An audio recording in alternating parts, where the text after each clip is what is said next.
Twelfth English crash course में मैं M S sir आप सभी का स्वागत करता हूं। डियर स्टूडेंट, जैसा कि आप सभी जान रहे हैं, अभी तक हम लोगों ने क्रैश कोर्स के अंतर्गत स्टोरी ऑफ इंग्लिश को कंप्लीट किया और फिर पोएट्री सेक्शन को कंप्लीट किया। बात अगर बुक पोर्शन की करें तो बुक पोर्शन में आपको तीन चीजों पर फोकस करनी है। एक है आपका स्टोरी ऑफ इंग्लिश, दूसरा है आपका पोएट्री सेक्शन और तीसरा है prose section. And we completed story of English, poetry section. तो हम लोगों ने स्टोरी ऑफ इंग्लिश और पोएट्री सेक्शन ये दोनों को कंप्लीट कर लिया है। बुक पोर्शन में डियर स्टूडेंट्स केवल और केवल प्रोज सेक्शन बचा है। जैसा कि आप लोगों ने इंट्रोडक्शन वीडियो देखा था, वहां पर मैंने आप लोगों को बताया था कि प्रोज सेक्शन से केवल और केवल 5 चैप्टर्स को हम लोग देखेंगे, बिकॉज इट्स क्रैश कोर्स। तो याद रहे ये क्रैश कोर्स है और क्रैश कोर्स में सभी चैप्टर्स को नहीं देखना है, हमें उतना ही चैप्टर को देखना है जितना से आपका एग्जाम बेहतर हो जाए, एग्जाम में आपका बेहतर रिजल्ट आ जाए। तो चलिए story of English poetry section को खत्म करने के बाद, समाप्त करने के बाद आज के क्लास में हम लोग पढ़ेंगे प्रोज सेक्शन। बात अगर प्रोज सेक्शन की करें तो हम लोगों ने केवल 5 चैप्टर्स को चुना था। वो 5 चैप्टर्स में हमारा जो सबसे पहला चैप्टर है वो है आपका Indian civilisation and culture. Dear student, this chapter is very very important, especially for your board exam. तो ये चैप्टर आपका बोर्ड एग्जाम के लिए बहुत ज्यादा स्पेशल है। अगर आप चाहते हो कि प्रोज सेक्शन से भी आपका बेहतर मार्क्स आए, बेहतर स्कोरिंग हो, तो इस चैप्टर को ढंग से पढ़ो, जम के पढ़ो, अच्छे से पढ़ो, इसको नोट करो, याद करो। This chapter is very very important. तो ये चैप्टर बहुत ज्यादा इंपॉर्टेंट है। चैप्टर का नाम क्या है? Indian civilisation and culture. Prose section का पहला चैप्टर है और प्रोज में टोटल 11 चैप्टर्स है। वो 11 चैप्टर्स में सबसे बेहतर, सबसे ज्यादा पूछी जाने वाली जो चैप्टर है वो यही चैप्टर है, इंडियन सिविलाइजेशन एंड कल्चर। चलिए आज के क्लास में हम लोग पढ़ते हैं इंडियन सिविलाइजेशन एंड कल्चर को। डियर स्टूडेंट, जैसा कि आप बोर्ड में देख पा रहे हैं, लिखा हुआ है इंडियन सिविलाइजेशन एंड कल्चर। क्या लिखा हुआ है? टॉपिक है आपका इंडियन सिविलाइजेशन एंड कल्चर। याद रखिए पहला चैप्टर है आपका प्रोज सेक्शन से। और आप लोग अच्छी तरह से जानते हैं, whenever we start any chapter, first of all we try to know the heading। जब भी हम लोग किसी चैप्टर को स्टार्ट करते हैं, सबसे पहले हेडिंग को समझने का कोशिश करते हैं। चलिए, तो हमारा चैप्टर है इंडियन सिविलाइजेशन एंड कल्चर। तो आज के क्लास में हम लोग सबसे पहले जानेंगे कि आखिर ये इंडियन सिविलाइजेशन एंड कल्चर है क्या। डियर स्टूडेंट्स, याद रहे इंडियन सिविलाइजेशन एंड कल्चर का मतलब होता है भारतीय सभ्यता एवं संस्कृति।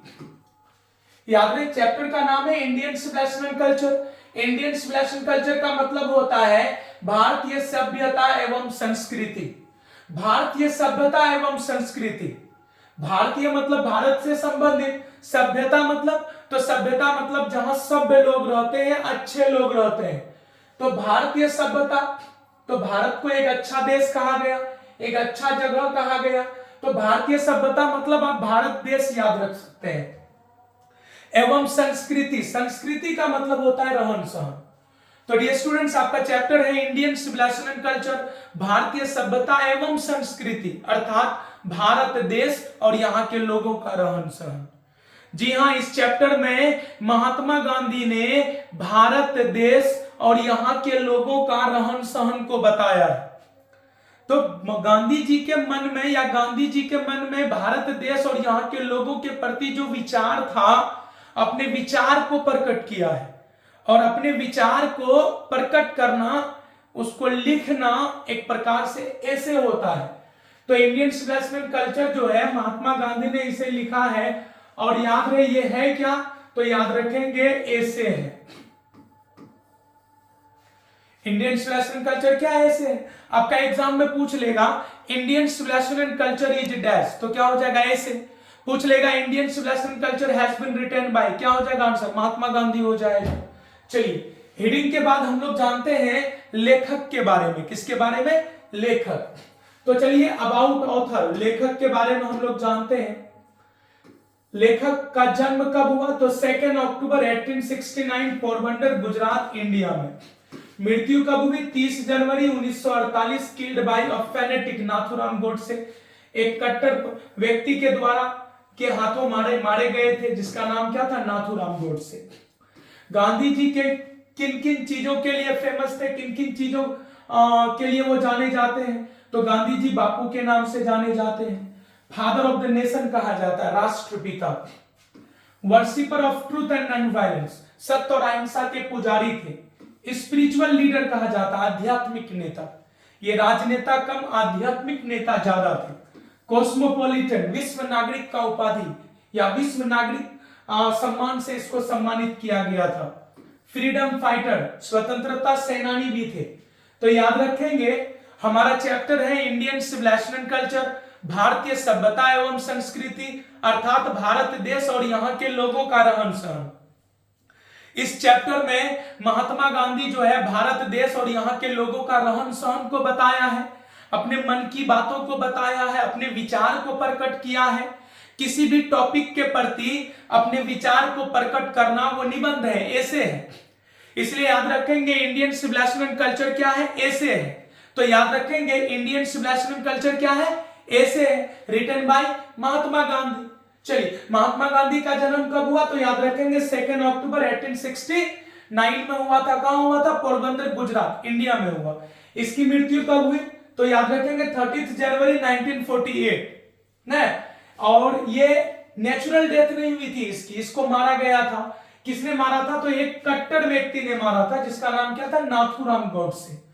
गांधी जी किन किन चीजों के लिए जाने जाते हैं? जी हाँ, गांधी जी जो है बापू के नाम से जाने जाते हैं, फादर ऑफ द नेशन के नाम से जाने जाते हैं, worshipper of truth and non violence, सत्य और अहिंसा के पुजारी कहलाते थे, स्पिरिचुअल लीडर थे, आध्यात्मिक नेता थे, इसको कॉस्मोपॉलिटन कहा गया, विश्व नागरिक, इसको विश्व नागरिक का उपाधि प्राप्त था, फ्रीडम फाइटर थे, स्वतंत्रता सेनानी थे, याद रखेंगे।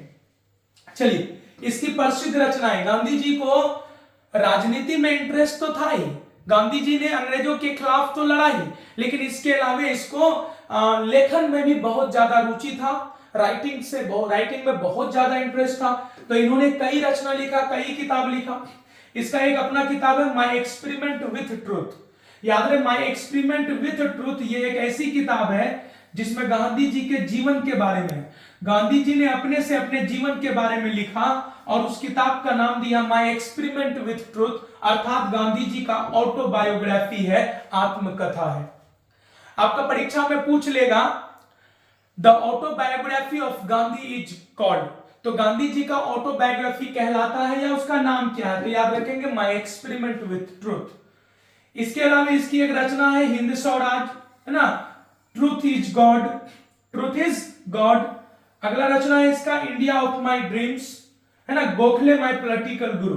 तो ये सभी प्रसिद्ध रचनाएं गांधी जी का है, ठीक है। और उस जमाने में गांधी जी का आर्टिकल छपा करता था जिसे यंग इंडिया नाम से प्रकाशित किया जाता था। तो गांधी जी का एक पत्रिका भी निकलता था, है ना, जिसे यंग इंडिया के नाम से क्या कहा गया, मतलब संबोधित किया गया। तो यंग इंडिया भी जो है वो किसकी रचना है? तो याद रखेंगे गांधी जी की।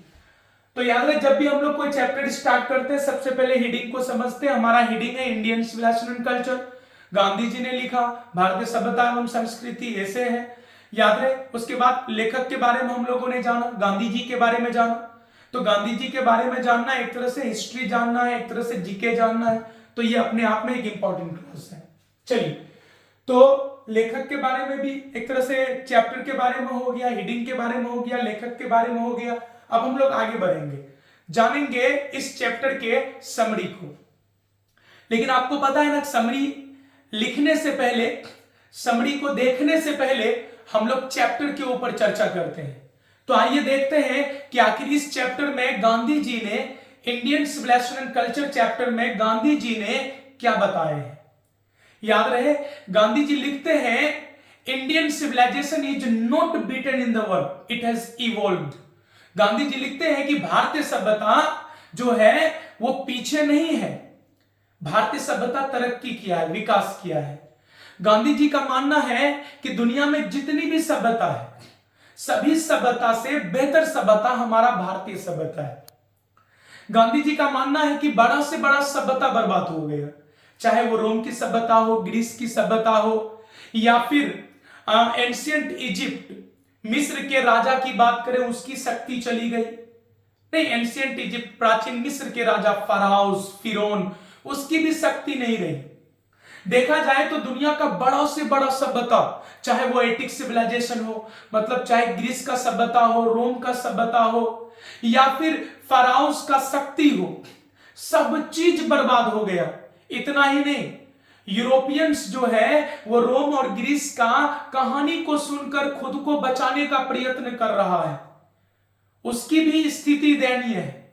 इन सबों के बीच हमारा भारतीय सभ्यता स्थिर है। यही भारतीय सभ्यता का क्या है? सुंदरता है। भारतीय सभ्यता का क्या है? ग्लोरी है, याद रखेंगे।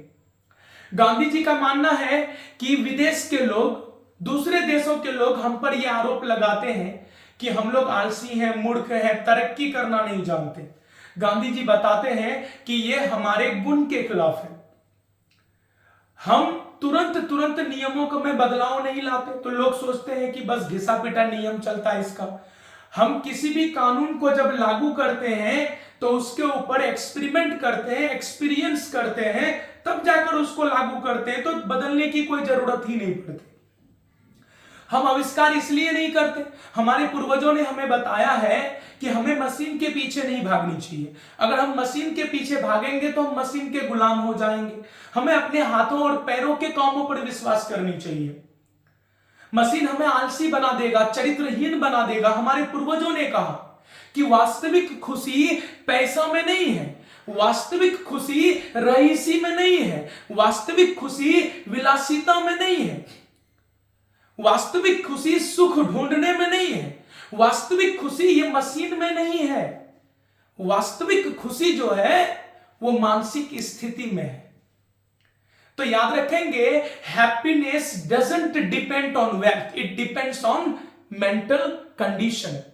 आप मानसिक रूप से अगर तनाव में हो तो जीवन तनाव वाला होगा, अगर आप मानसिक रूप से शांत हो तो जीवन आपका सुखद होगा। तो याद रहे, ये जो खुशियां है ना, ये पैसा पर निर्भर नहीं करता, ये जो खुशी है मानसिक स्थिति पर निर्भर करता है। इसलिए हमें अमीरी की ओर, मशीन की ओर, विलासिता की ओर, रईसी की ओर नहीं भागना है। हमें अपनी इच्छा को गुणात्मक नहीं बनाना है। ईमानदारी से हम जितना कमा लें उतना में ही हमें संतुष्ट रहना चाहिए।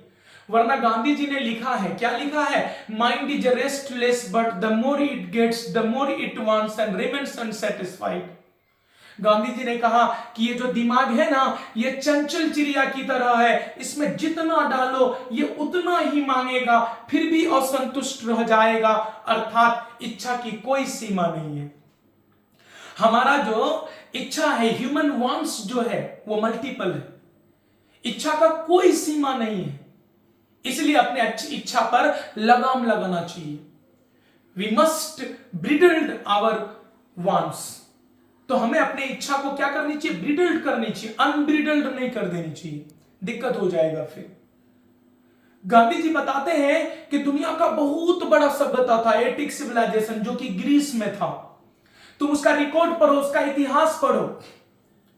आज जाकर आप तुम ग्रीस जाओ, ग्रीस घूम के आओ, तुम्हें ग्रीस में उसका सबूत तक नहीं मिलेगा, प्रूफ तक नहीं मिलेगा। ग्रीस अपने आप को वेस्टर्नाइज, अपने आप को एक तरह से मॉडर्न कर चुका है, पश्चिमीकरण कर लिया, या बोल सकते ग्रीस अपने आप को पूरी तरह से बदल चुका है। लेकिन तुम भारत का पुराना से पुराना रिकॉर्ड उठा लो, पुराना से पुराना इतिहास तुम पढ़ लो, भारत का एक चक्कर लगा लो, तुम्हें प्राचीन भारत अब भी जीवित नजर आएगा। हाँ, भारत में घूमने के क्रम में जगह जगह में गोबर का ढेर जरूर दिखेगा, लेकिन याद रखना वो भारत का गंदगी नहीं है, वो हमारे लिए खजाना है, क्योंकि हमारे किसान उसका प्रयोग कर अपने खेतों में हरियाली ला देते हैं। गांधी जी ने बताया कि हमारा जो प्राचीन सभ्यता था ना, लोग उसमें हाथों और पैरों के कामों पर विश्वास करते थे, ईश्वर पर विश्वास करते थे। प्राचीन भारतीय सभ्यता ईश्वर के विश्वास पर टिका हुआ था। आधुनिक सभ्यता मशीन के ऊपर टिका हुआ है। ईश्वरहीन सभ्यता है, भाईचारा नहीं है इसमें। गांधी जी बताते हैं कि हमें दुनिया का कोई भी सभ्यता जो है ना 100% परफेक्ट नहीं होता, सभी में बुराइयां होती, खामियां होती है। गांधी जी बताते हैं दुनिया का हर सभ्यता अच्छा है, इसलिए तो उसका नाम सभ्यता है। लेकिन एक सभ्यता जो दूसरे सभ्यता का नकल करता है, ये गलत है। दुनिया का हर सभ्यता सही है, लेकिन एक दूसरे को नकल करना ये गलत है।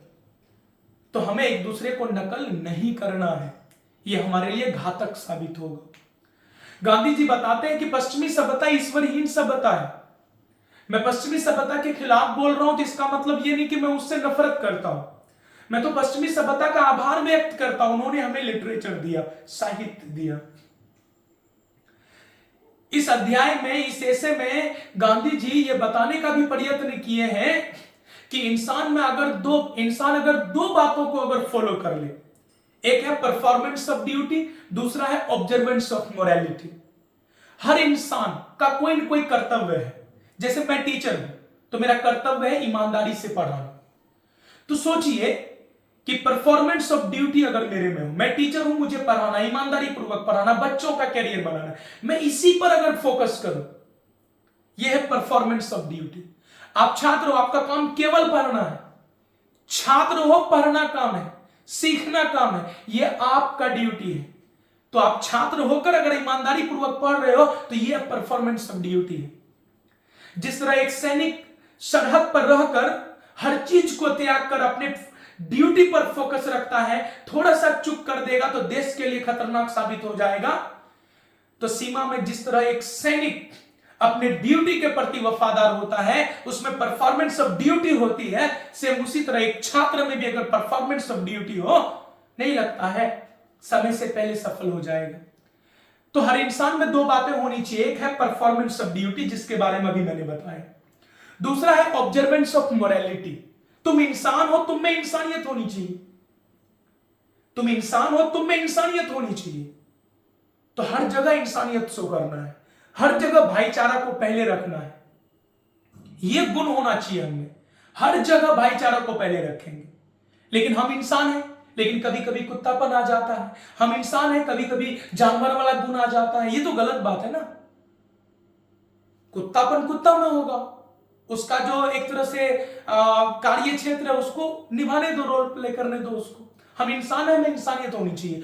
तो हर इंसान में performance of duty, observance of morality, ये दोनों होनी चाहिए। और जिस इंसान में ये दोनों होगा वो समय से पहले सफल होगा, याद रखिएगा। तो ये था आपका chapter Indian civilisation and culture. इसको शॉर्ट में हम लोगों ने समझा क्योंकि ये क्रैश कोर्स है। यहां पर ज्यादा अगर बकवास करेंगे, ज्यादा अगर लंबा चैप्टर को लेकर जाएंगे, कम समय है, ज्यादा पढ़ना है, रिजल्ट बेहतर लाना है। चलिए, तो हम लोगों ने किसको देखा अभी? इंडियन सिविलाइजेशन कल्चर की समरी को देखा। चलिए, मतलब सुना, अब हम लोग इसके समरी को देखेंगे, ठीक है। तो जैसा कि आप सभी जान रहे हैं, जब भी हम लोग कोई चैप्टर स्टार्ट करते हैं, सबसे पहले हेडिंग को समझते हैं। हेडिंग समझ लिए, राइटर के बारे में जानते हैं, वो भी जान लिए। चैप्टर जो है ना, चैप्टर का हम लोग व्यू लेते हैं या उसको थोड़ा सा सुनते हैं, वो भी सुन लिए। अब चलिए इस चैप्टर के हम लोग समरी को देखते हैं। एकदम आप लोग क्या कीजिएगा, स्क्रीनशॉट लेके इसको लिख लेना है, हम समझा देते हैं लाइन बाय लाइन। देखिए, पहला पॉइंट है Indian civilisation and culture is an essay. जी हाँ, इंडियन सिविलाइजेशन एंड कल्चर क्या है? एसे है, निबंध है। It has been written by Mahatma Gandhi. इसे महात्मा गांधी ने लिखा है। He was a freedom fighter, वह एक स्वतंत्रता सेनानी थे।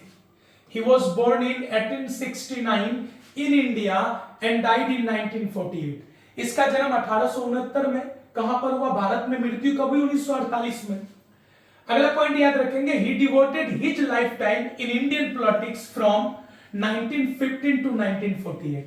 गांधी जी ने अपने जीवन को निछावर कर दिया था 1915 ईस्वी से लेकर 1948 तक भारतीय राजनीति में। He used truth and non-violence as the chief weapons against the British rule. उन्होंने अंग्रेजी शासन के खिलाफ सत्य और अहिंसा को प्रमुख हथियार के रूप में उसका एक तरह से प्रयोग किया। He was killed by a fanatic Nathuram Godse, एक कट्टर व्यक्ति के हाथों मारा गया जिसका नाम क्या था, नाथूराम गोडसे। इन दिस ऐसे इस निबंध में Gandhi ji talks about the foundation of Indian civilisation. इस निबंध में गांधी जी भारतीय सभ्यता के बुनियाद के बारे में बात किए हैं। ही सेज, वह कहते हैं Indian civilisation is not beaten in the world. वह कहते हैं कि इंडियन सिविलाइजेशन जो है किसी और सभ्यता से पीछे नहीं है। Indian civilisation is not beaten in the world, it has evolve, यह विकास किया है। मेनी सिविलाइजेशन डिस्ट्रॉयड, ढेर सारा सभ्यता बर्बाद हो गया। Europeans learn their lessons from the writers of Greece and Rome. Europe के लोग तो रोम और ग्रीस के का कहानी को सुनकर, उसके लेखकों का कहानी को सुनकर अपने आप को बचाने का प्रयत्न कर रहे हैं। दे हैव पिटिएबल कंडीशन, इन लोगों का दयनीय स्थिति है। India remains immovable, that is her glory. इन सभी के बीच भारत क्या इमूवेबल है, स्थिर है, यही इसकी ग्लोरी है, सुंदरता है। Gandhi ji says mind is restless bird. Gandhi ji बताते हैं कि दिमाग चंचल चिड़िया की तरह है। The more it gets the more it wants and remains unsatisfied. इसमें जितना डालो ये उतना ही मांगेगा, फिर भी असंतुष्ट हो जाएगा। It means we should control our wants. इसका मतलब हमें अपने इच्छा पर काबू पाना चाहिए। Limitless wants makes us characterless. असीमित इच्छा हमें चरित्रहीन बना देती है। He said happiness does not depend on wealth. वो बताते हैं कि जो खुशी है वो धन पर निर्भर नहीं करता। It depends on mental peace. ये मानसिक शांति पर निर्भर करता है या मानसिक स्थिति पर। He says no civilization in the world is greater than Indian civilization. उसका मानना है कि दुनिया का कोई भी सभ्यता भारतीय सभ्यता से बड़ा या महान नहीं है। Indian civilisation is based on the belief of God. भारतीय सभ्यता ईश्वर के विश्वास पर टिका हुआ है। While western civilisation is godless, जबकि पश्चिमी सभ्यता ईश्वरहीन है। He also compares old civilisation to modern civilisation. वो याद रहे प्राचीन सभ्यता का तुलना आधुनिक सभ्यता से करते हैं। He says modern civilization is the worship of materials. उसका मानना है कि आधुनिक सभ्यता में भौतिकी का पूजा होता है, मेटेरियल्स का पूजा होता है, मशीन की पूजा होती है। While old civilization was based on the work of hand and feet. जबकि प्राचीन सभ्यता में लोग हाथों और पैरों के कामों पर विश्वास करता था, अर्थात हाथों और पैरों के कामों पर टिका हुआ सभ्यता था प्राचीन सभ्यता। Gandhi ji is thankful to the western literature. Gandhi ji पश्चिमी साहित्य के क्या है, आभारी है। He says old Indian civilisation is the best civilisation in the world. उसका मानना है कि प्राचीन भारतीय सभ्यता दुनिया का सबसे अच्छा सभ्यता है। So we should cling to it as a child clings to his mother's breast. इसलिए हमें अपने प्राचीन सभ्यता से इस तरह चिपके रहना चाहिए जिस तरह एक छोटा बच्चा अपने मां के छाती से चिपका रहता है। चलिए, आपका एग्जाम में अगर ये प्रश्न पूछा गया तो आप आंसर कैसे करोगे, है ना, कि write the summary of Indian civilisation culture. Indian civilisation culture का समरी लिखो, तो बस इसी को लिख देना है। Indian civilisation culture is an essay, it has been written by Mahatma Gandhi.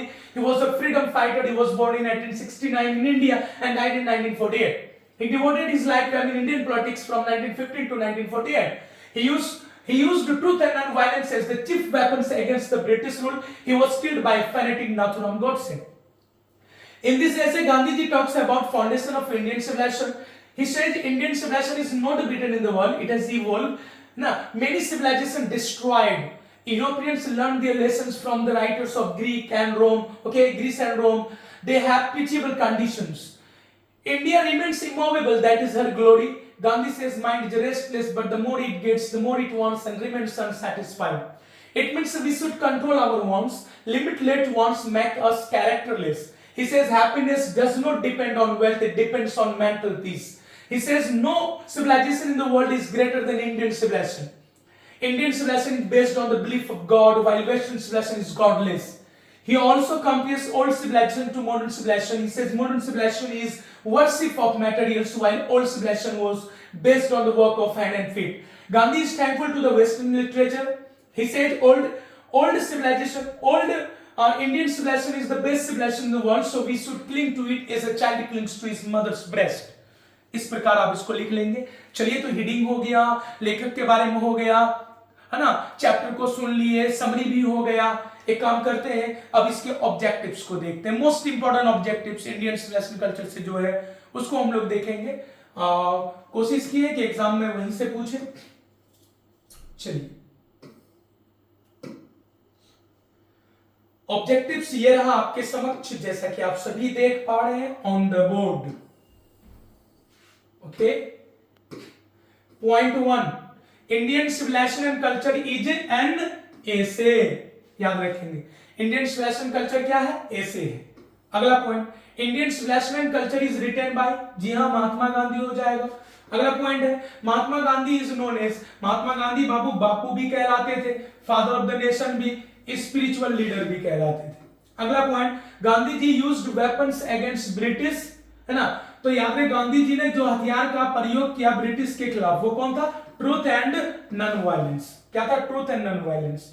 अगला point, the autobiography name of Gandhi ji, yes, my experiment with truth, याद रखना है इसको। अगला point, the civilisation of India has, भारतीय सभ्यता जो है क्या है? क्या क्या? इवॉल्व। इवॉल्व का मतलब होता है बाबू विकास। भारतीय सभ्यता क्या क्या? विकास किया है। अगला, the might of dash was broken, किसकी शक्ति टूट गई, बर्बाद हो गई? फाराओज। किसकी शक्ति? फाराओज।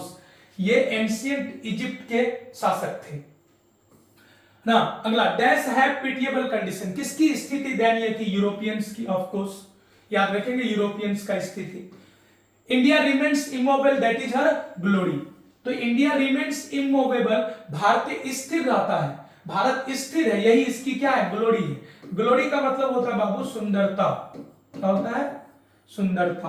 अगला, performance of duty and observance of morality are dash terms, याद रहे, कर्तव्य का निर्वाह और जो है एक इंसान में इंसानियत होना, मतलब एक तरह से परफॉर्मेंस ऑफ ड्यूटी और ऑब्जर्वेंस ऑफ मोरालिटी, ये बदलने वाला चीज है। ये आज आप में है, कल नहीं रहेगा, इसलिए इस पर ध्यान देने की जरूरत है। कन्वर्टिबल टर्म्स होगा, ये पूछता है अक्सर। अगला point, the Gujarati equivalent for civilisation means, गुजरातियों का मानना है कि सिविलाइजेशन का मतलब होता है गुड कंडक्ट। गुड कंडक्ट का मतलब होता है अच्छा व्यवहार, अच्छा व्यवहार, तो गुड कंडक्ट मतलब अच्छा व्यवहार। अगला, mind is a dash, of course restless bird, Gandhi ji का mind is restless bird, the more it gets the more it wants and remains unsatisfied. अगला पॉइंट है, our ancestors dissuaded, our ancestor dissuaded us from, हमारे पूर्वजों ने हमें बचाए रखा, किससे बचाए रखा? तो लग्जरी एंड प्लेजर्स, का रईसी विलासिता के पीछे ने भागना है, क्योंकि धन संपत्ति में खुशी नहीं है, खुशी मानसिक स्थिति में। तो हमारे आवर एंसेस्टर्स, हमारे पूर्वज, डिसवेडेड, बचाए रखा हम लोगों को, किससे? लग्जरी एंड प्लेजर्स, याद रखिएगा। अगला point, in no part of the world under no civilisation have all man attend, दुनिया के किसी भी भाग में, दुनिया के किसी भी सभ्यता में सभी व्यक्ति परफेक्ट नहीं होता है। परफेक्शन शब्द का यहां पर क्या करेंगे? प्रयोग होगा। तो ये सब आपको समझ में आ गया होगा। चलिए आगे बढ़ते हैं।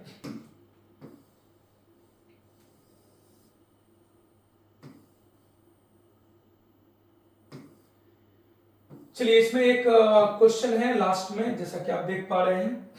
क्वेश्चन है, Gandhi ji is thankful to western literature, जी हां, गांधी जी वेस्टर्न लिटरेचर के क्या थे? थैंकफुल थे, आभारी थे। चलिए,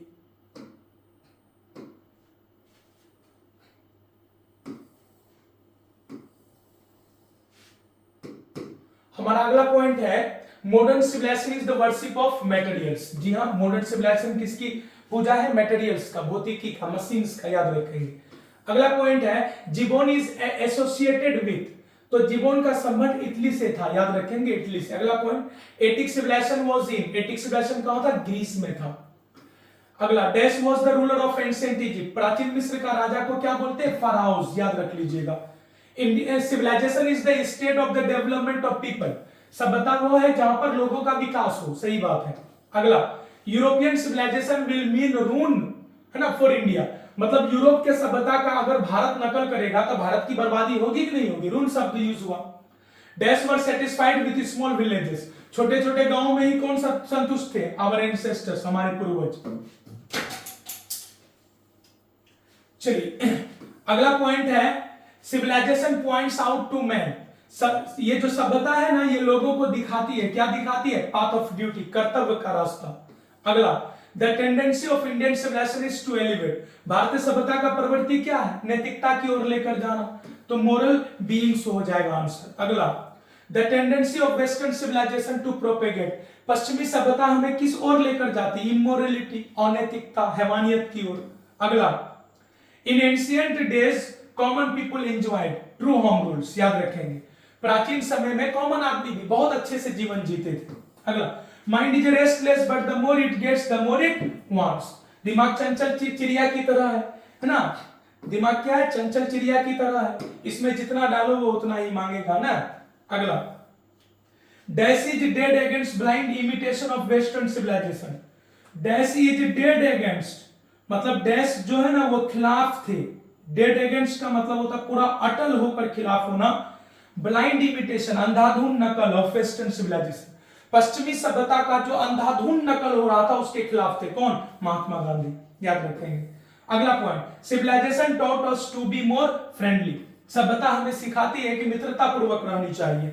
अगला point, Europeans learn the relation from the writing of man of Rome and Greece, तो यूरोप के लोग जो है वो सीख रहे थे, कहां से सीख रहे थे?